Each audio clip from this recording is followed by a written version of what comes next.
1400 سنة. ليش هاي الذكرى إلى حد الآن موجودة وكل سنة تتجدد، وسنة عن سنة جاي يزيد الأعداد المهولة لذكرى استشهاد الإمام الحسين؟ كل هاي التساؤلات طرحت بقضية الإمام الحسين. أنا أحمد وهاي حلقة الأسبوع من سوالف ليل.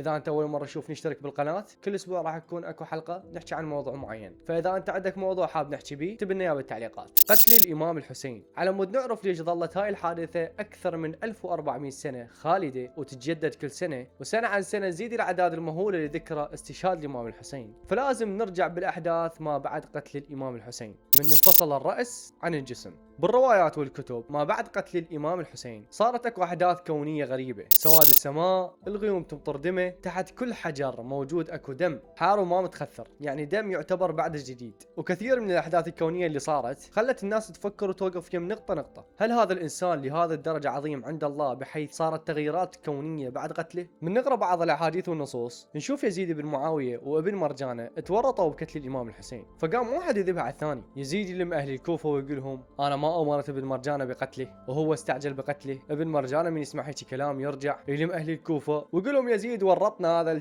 بس كل هاي الأحداث هي مو الحدث الرئيسي اللي خلت قضية الإمام الحسين خالدة إلى يومنا هذا وتتجدد يوم بعد يوم. لعد من الشخصية البارزة اللي خلت القضية خالدة إلى حد هذه اللحظة، اللي حتى ولو كانت مو بالأشهر الحرم تنذكر على المنابر وبالمجالس. وأبد لا تستغرب من تعرف هاي الشخصية هي فاطمة الزهراء عليها أفضل الصلاة والسلام. العلوية كانت بكل مجلس تخطب خطبة تهز الموجودين حرفيا، وأبرزها الخطبة المشهورة ضد يزيد: لسنا برعيتك، فكت كيدك واسعى سعيك وانصب جهدك يا يزيد، فوالله لم تمحوا ذكرنا. من تسمع هيك كلام راح تترسخ بذاكرتك وعمرك ما راح تنساها. إنسانة عظيمة ما خافت ولا فكرت بالخوف، وكل فرصة تصير لها تذكر أحداث الحسين وتذكر من الظالم وبدون قلق من الأحداث المستقبلية. فحسب الروايات والنصوص العلوية هي أبرز شخصية جعلت ذكرى استشهاد الإمام الحسين لا تنسى إلى حد يومنا هذا، وخلتها سنة عن سنة تتجدد، وكل سنة الأعداد تزيد بشكل مو طبيعي توصل بالملايين حرفيا. قضية الإمام الحسين ما صارت تختص بس بالشيعة، لأن الحسين مو بس للشيعة، الحسين رسالة لكل البشرية. من توصل القضية يم الإمام الحسين تزول الطائفية، والوجهة الوحيدة تكون